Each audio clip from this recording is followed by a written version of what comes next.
Over the past few decades, it has become quite obvious that humans are not the only living organisms with intelligence. However, the story of intelligence I am about to tell does not start with them. It goes back 13.8 billion years, back to the moment the universe was born, the Big Bang. It's a story of time and space, matter and energy. It's a story of unfolding.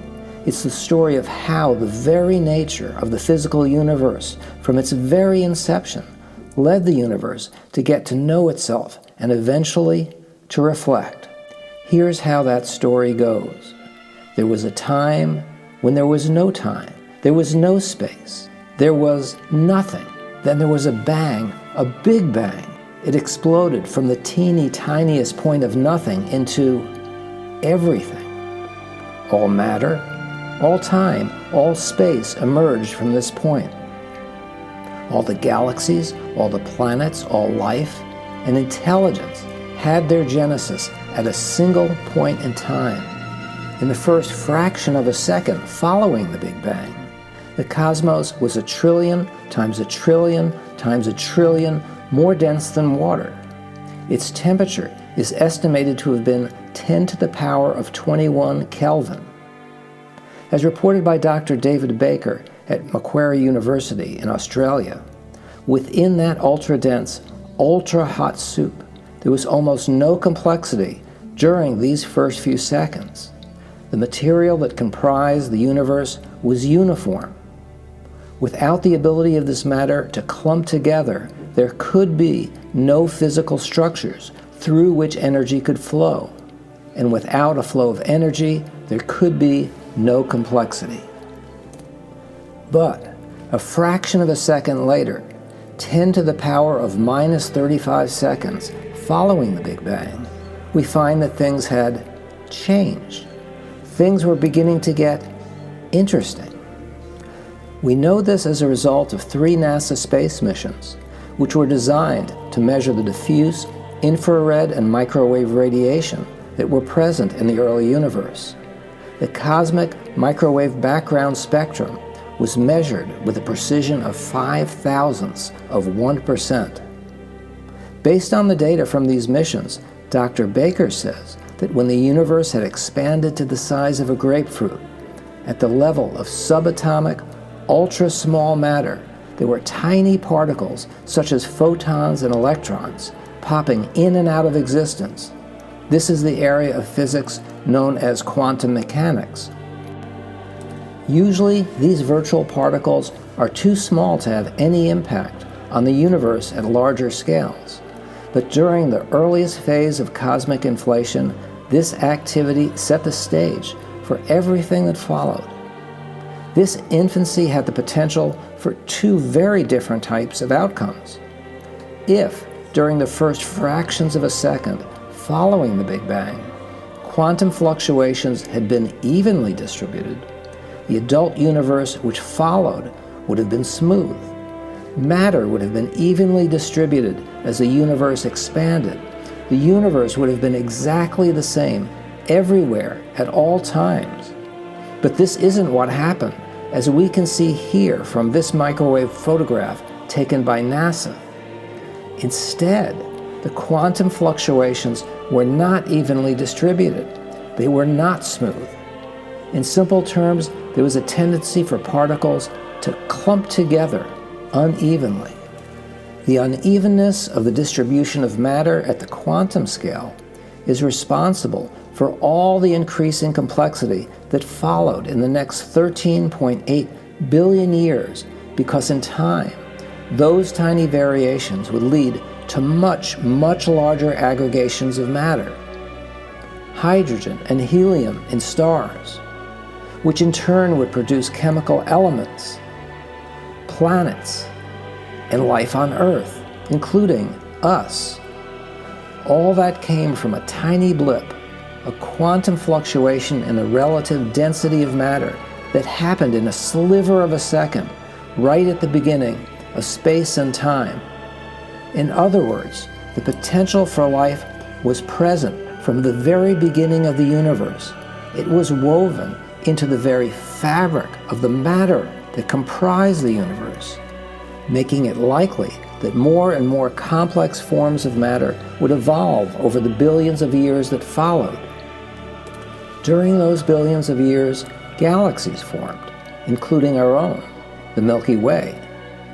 Our sun is located near its edge. In the process of the sun forming, gravity attracted nearby matter, forming the planets that now circle our sun. One of them was the Earth, the planet we live on. Well, let's not get ahead of ourselves. It didn't look like this at all. Our moon was produced by a forming planet crashing into Earth. The crash resulted in a part of what was to become the Earth ejecting a big piece of itself. Gradually, the Earth began to cool off. It formed a crust which floated on its surface. As it cooled, its chemistry changed. With the help of ancient volcanoes spewing ash, it rained and it rained, producing our oceans. And in those oceans, an amazing thing happened. It wasn't on the surface. You had to look below, deeper still, to where the heat from the Earth's molten core pushed its way to the surface of the ocean's floor. There, a cauldron of ever more complex proteins was brewing, the building blocks of life. It should be noted that there are scientists who see evidence that this process happened not at the bottom of our ancient seas, but rather near the cones of ancient volcanoes, or in the disk of dust grains surrounding the sun before the formation of the Earth. There are also scientists who think there is a possibility that extensive meteor bombardment of the Earth brought water to Earth from the far reaches of the galaxy, and this is how our oceans were formed. It is possible that meteors also brought the complex molecules that were the precursors to the formation of single-celled organisms, or perhaps the earliest single-celled organisms themselves.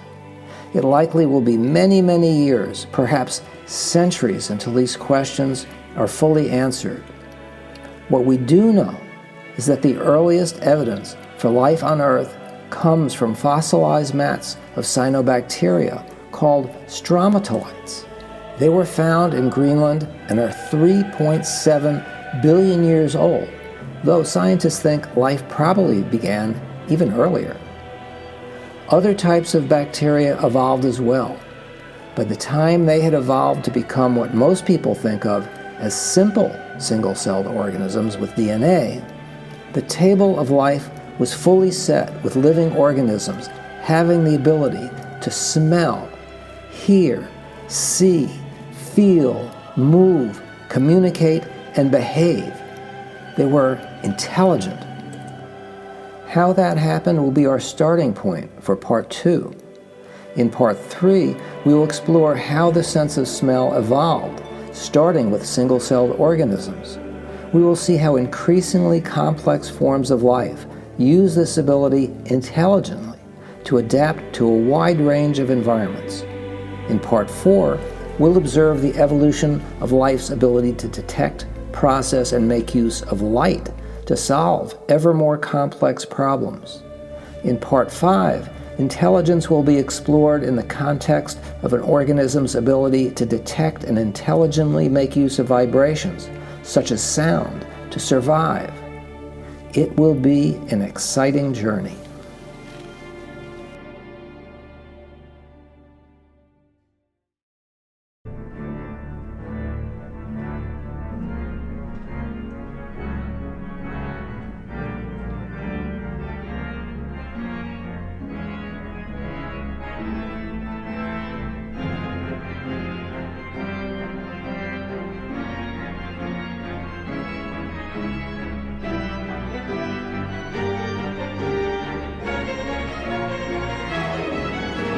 Check Mercury umbilical. Oil evacuate. Mercury umbilical clear. Mercury evacuate. Lights on. All recorders to fast. T-minus 18 seconds and counting engine start. May the wheels be with you, Thomas. Good Lord, ride all the way. Godspeed, John Glenn. 10, 9, 8, 7.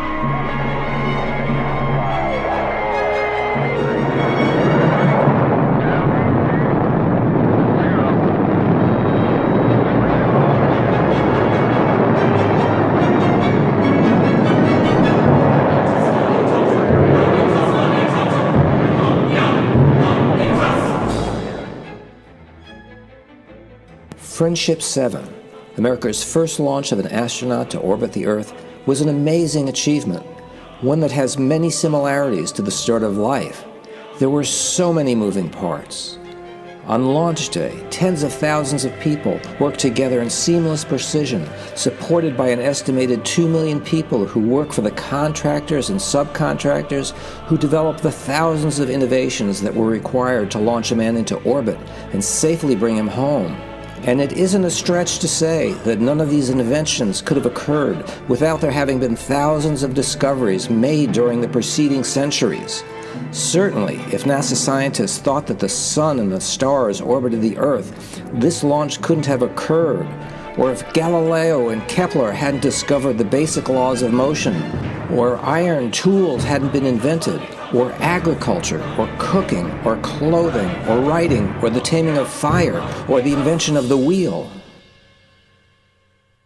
In many ways, that's the story of how cellular life began. There were so many dependencies, only the process didn't occur over a period of the measly 2.5 million years it took Homo sapien to go from inventing fire to the launching of John Glenn into orbit. No, to create a living cell, there were so many steps and so many inventions required that it took 750 million years, give or take a million or two. Abiogenesis is the term used to describe the process of all those steps and all those inventions. The process took 750 million years because abiogenesis is complicated and hundreds of millions of evolutionary blind alleys led nowhere. Currently, there's no single theory that scientists agree accurately and comprehensively describes this process. However, there are two common themes to all current theories. First, conditions on the primeval Earth favored chemical reactions that synthesize complex organic compounds from simpler precursors. This happened in the presence of suitable and easily accessible sources of energy. The first of these sources was thermal heat from the Earth. It provided energy for the first wave of single-celled organisms. The second wave was powered by light from the sun. The second common theme to all theories of abiogenesis is that over millions of years, molecules and aggregations of molecules became increasingly complex. They became more complex because the fundamental properties of the universe that govern physics and chemistry favored complexity. Most specifically, they favored the spontaneous creation of the chemical reactions and structures that were needed to build living cells. In 1952, Stanley Miller and Harold Urey carried out an experiment to demonstrate how organic molecules could have formed spontaneously from inorganic precursors under prebiotic conditions. This diagram illustrates how the three main structures of a primitive cell, composed of phospholipids, could form in a solution spontaneously by self-assembly. In the 2010 article, The Origins of Cellular Life, its three authors discussed how Darwin's theory of natural selection could be applied to the evolution of prebiotic structures, structures that became more and more complex over time. Their work focuses on various spontaneous and catalyzed assembly processes that could have led to the formation of primitive membranes and early genetic polymers. Eventually, this process of natural selection in the abiotic realm gave rise to an organization of molecules that had the functional capabilities of a rudimentary living cell.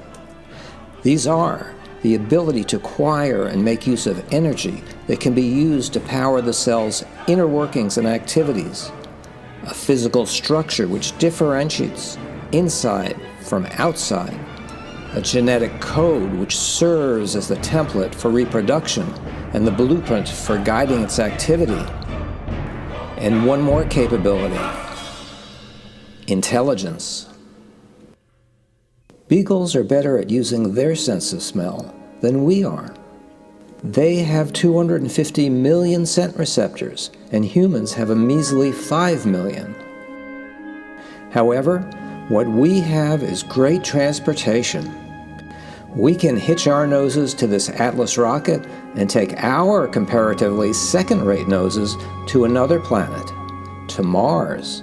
And when we get there, the extensions of our noses, the Mars rover, will use the tools we installed on it to sniff the ground and even to dig beneath it.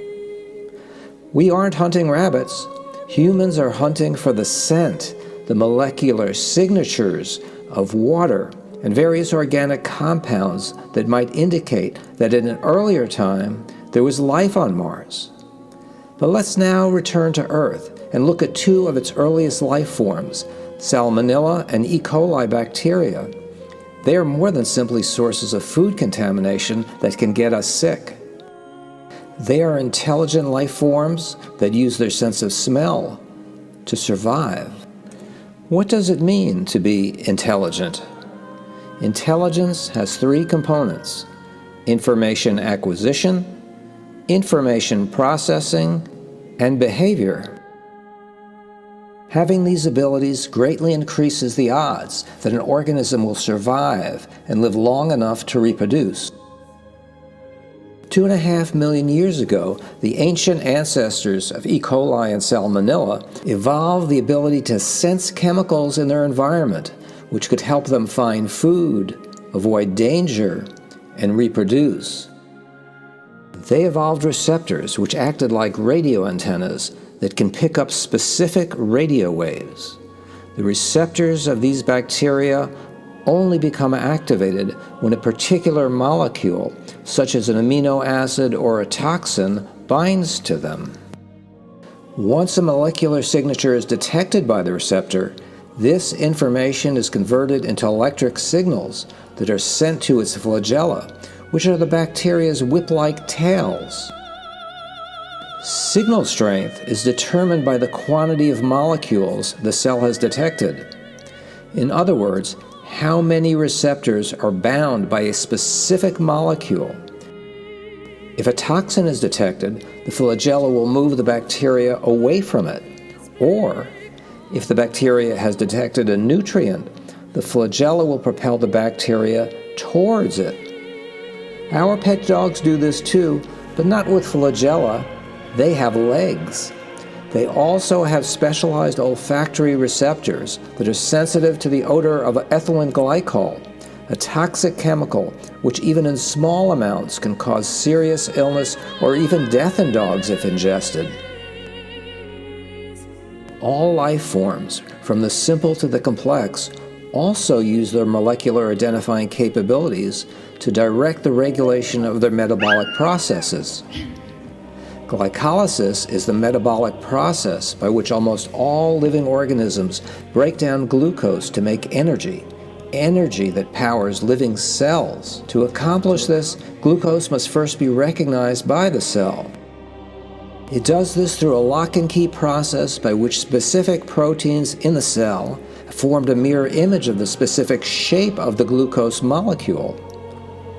These proteins act like locks, each one designed to fit a specific molecule like a key.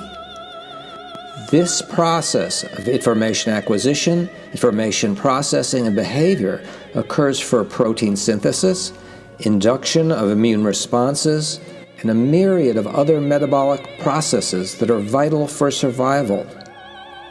While it's easy to think of intelligence as being exclusive to animals, plants have developed their own distinct forms of intelligence through millions of years of evolution. While plants lack brains and nervous systems, They have evolved a range of sophisticated mechanisms to detect molecular clues that allow them to perceive and respond to their environments. One of the key ways that plants display intelligence is through their ability to make decisions using their molecular detecting sensors. Acting like radio antennae, a plant's receptors sense favorable or unfavorable weather conditions, pest attacks, and the availability of water and nutrients. Then, with this acquired information, they produce a wide array of chemicals to respond to these conditions. Some responses are defensive. Some plants go on offense. The Cuscuta plant, for example. When it senses the presence of volatile organic compounds, which have been secreted by a nearby plant, such as a tomato plant, it moves in the direction of those scents, like a heat-seeking missile guided to its target. It then wraps itself around the stem and starts to penetrate into its tissue using a specialized probe called an astoria. Quite a tool, like the probe attached to the Mars rover. Virtually all life forms have discovered molecular signatures and evolved sophisticated methods to intelligently use this information to survive and to reproduce. What other properties of the universe has life discovered? What about light?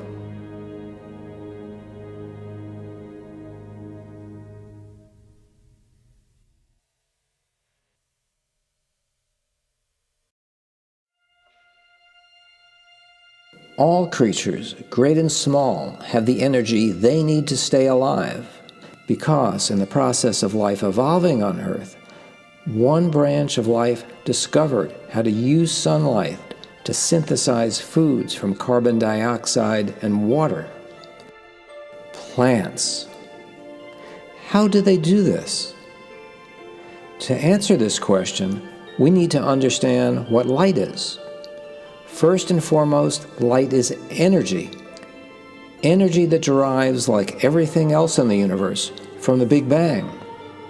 Every second, a star like our Sun converts 4 million tons of its material into heat and light through nuclear fusion, a process by which mass is converted into energy.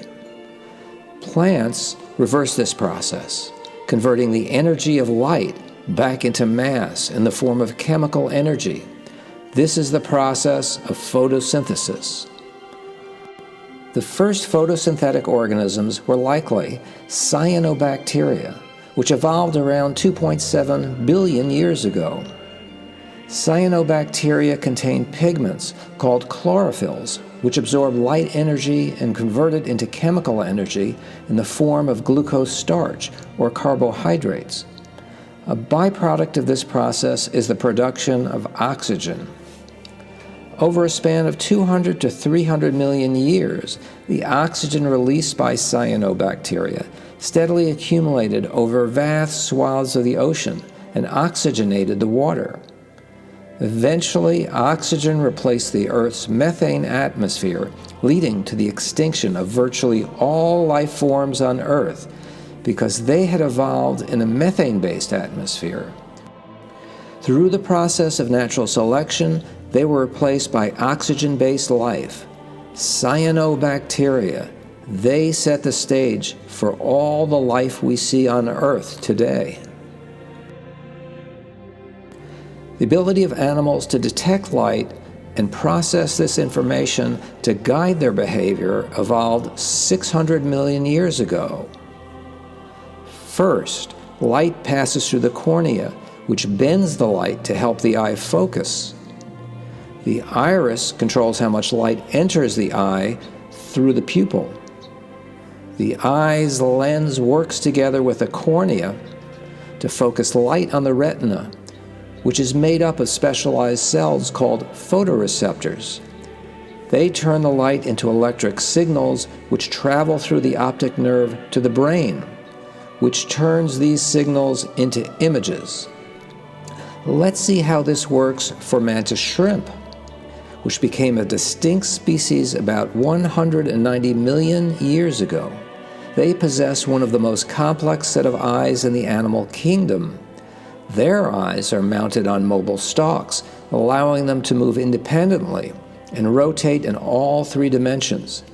As a result, they have a 360-degree view of their surroundings.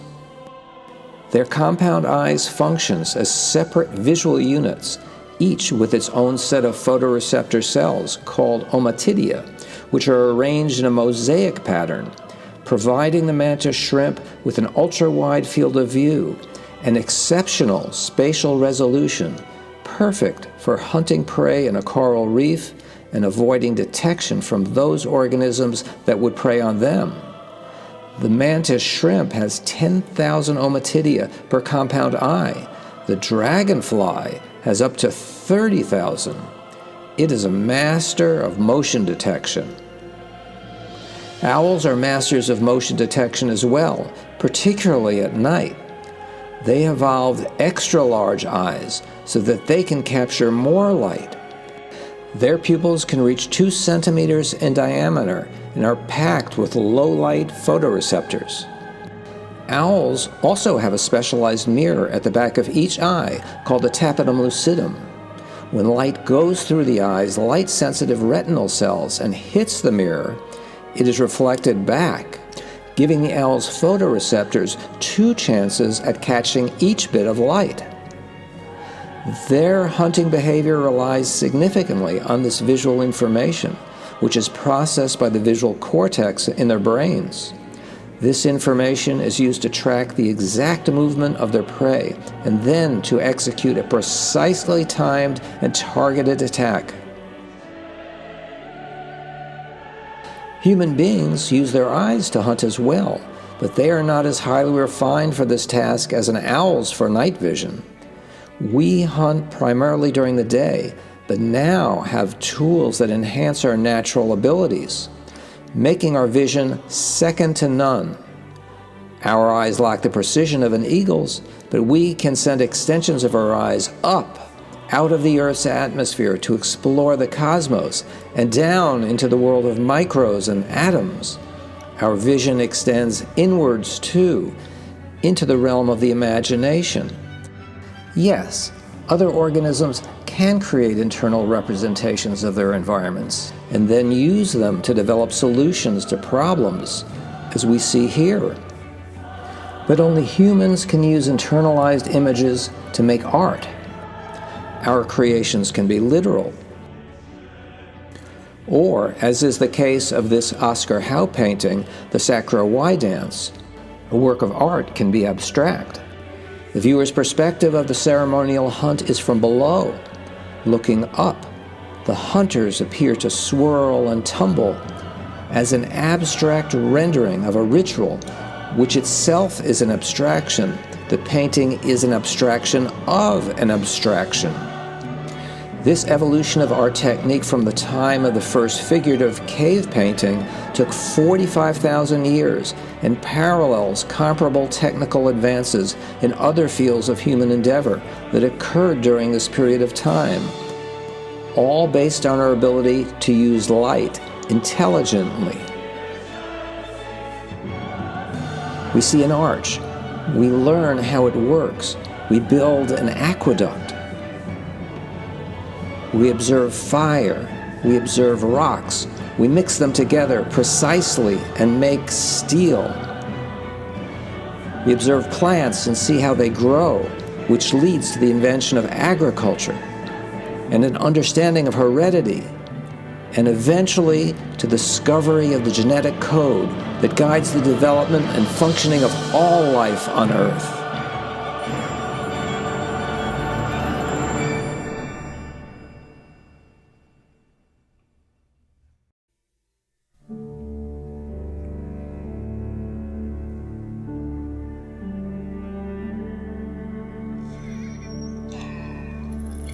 Whether it is sound conducted through the medium of water or sound conducted through the medium of air, the perception of sound is the perception of vibration. Life forms having discovered vibration are able to answer questions of who, what, when, and where. Being able to answer those questions is crucial to survival and to reproduction. The red-eyed tree frog is able to answer most of these questions through its ability to detect vibrations and use this information to establish and defend its territory. The male of the species generates vibrations of a tree branch with his legs, contracting and extending them approximately 12 times a second. These vibrations, called tremulations, can be detected by other male tree frogs on the same branch. It is not yet known whether the sensors which detect vibration are in the frog's skin, its vestibular system, or some other part of its anatomy. However this occurs, this input is sent to the frog's inner ear, where it is converted into electrical signals that travel to its brain for analysis. Depending on the pattern of vibration identified, the message communicated and received may mean, "Stay away. This is my territory. This is where I and I alone will call out to a potential mate tonight." Of course, the male receiving this message may respond with tremulations of his own, saying, "No, this is my territory. I am not going anywhere." When this occurs, aggression between the males follows to determine who will leave and who will stay and who will get to sing tonight for his mate. Spiders use their legs too, but they're not used to generate vibrations, but rather to detect them. They have sensory hairs on their legs called trichobothria that sense the vibrations of its web. Just as a microphone is an extension of the ear of a scientist, the spider's web is an extension of its vibration-sensing anatomy. Through its web, the spider can sense the approach and landing of potential predators and prey. The spider's ability to detect and analyze vibrations on its web has evolved to be so efficient that the sound-sensitive surface area of its web is up to 10,000 times greater than its own body size. In other words, it uses its vibration-based intelligence to answer when, what, and who questions. Did something just land on my web? Yes. When? Now. What is it? Living or non-living? Living. Who is it? Food source or assassin? Food source. Bats use a process called echolation to find their prey. They do this by emitting high-frequency sounds that bounce off objects and return to their ears, where numerous receptors detect tiny frequency changes. The bat's brain then uses this information to create an acoustic map of its surroundings. Is it a tree branch or an insect? Insect. Is it a cave or a pool of water? Water. Whales are the Earth's largest living mammals. They live in the ocean in social groups called pods and use sound to communicate, navigate, and find food. Scientists at McMurdo Oceanographic Observatory study their vocalizations. Whales produce a wide range of vocalizations, including clicks, whistles, and pulsed calls. Clicks are particularly important for whales as they bounce off objects in the water and provide the whales with valuable information about the size, shape, and distance from an object. A whale receives sound through its lower jawbone, which is connected to its middle ear. These signals are processed by specialized sensory cells called hair cells and then transmitted to the whale's brain through its auditory nerve. This animation from the Museum of New Zealand shows how a sperm whale uses low-frequency sound to communicate, sometimes over considerable distances.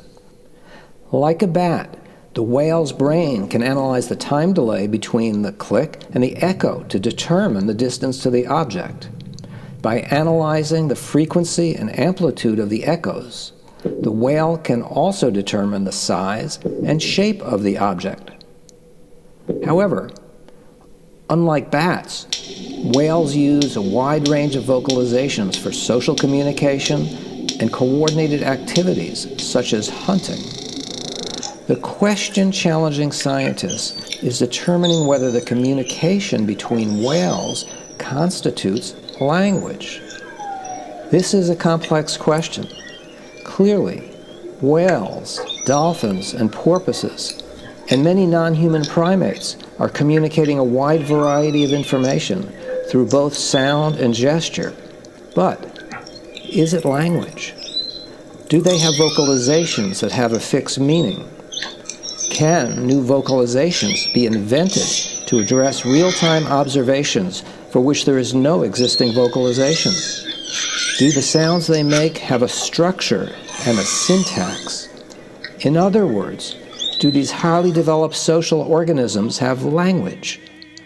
The simple answer is to be determined.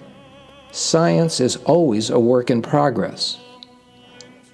A related but even more complex question is whether the cetacean family of marine mammals are self-aware. Can they reflect about their experience? Do they experience emotions? Do they share their reflections and feelings with other members of their pod? For Homo sapiens, the clear answers to questions of consciousness is yes. We have language, which we form through acoustic vibrations. Speech. We manifest our language in waves of light, using gestures. Unlike any other species, our language can be represented. Through the medium of light, it can be written or signed. Or through the medium of touch, it can be represented in Braille. Our words live in our heads too. We're an ongoing internal dialogue, mainly in the form of vibrations, manifested as words, swirls and sentences that weave into paragraphs and paradoxes. Our intelligence addresses the same who, what, when, and where questions that the intelligence of other organisms ask. But, as far as we know, only humans can ask and form answers to how and why questions. How did the universe come to exist? How did life form? Why does it exist? Is there a purpose? We not only ponder these questions in the vibrational language of words, we search for meaning through the vibrational language of music. Music, such as the soundtrack to this video series, brings together all the elements of vibration. Molecules of air gain energy and character from the human voice, as well as the vibrations of each instrument. Spoken words elicit images in the brain and a profusion of chemical reactions in our bodies experienced as emotions. Maybe something like this: patterns of light we have seen through the Webb telescope that take us back, all the way back to the very beginning.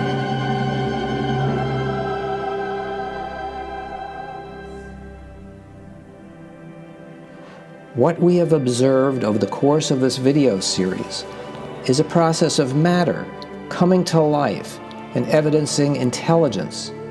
Right from the outset, that process was set in motion just fractions of a second following the Big Bang, when the physics of the universe at a quantum level favored complexity rather than evenness.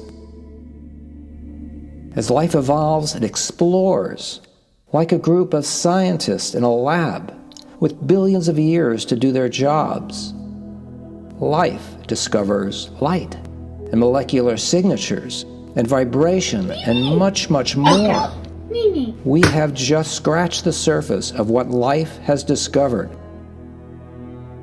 Life has used these discoveries to get smarter and smarter in hundreds of millions of different ways. One of those hundreds of millions of ways is us, humans, are life forms that have developed hands with opposable thumbs and an information processing brain to use them and use tools that allow us to look up and to look down and to ask questions. What is all this? How does it work? Why does it work this way? Today's answer to these questions will seem rudimentary 1,000 years from now, as will those answers to the humans who ask and attempt to answer them 1,000 years later. Perhaps someday, when we learn to communicate well with other intelligent species who share our planet, or those who might come from another solar system or galaxy, these intelligent beings will offer their own questions and their own unique perspectives to the evolving discussion. Just as the universe will continue to expand, so will intelligence.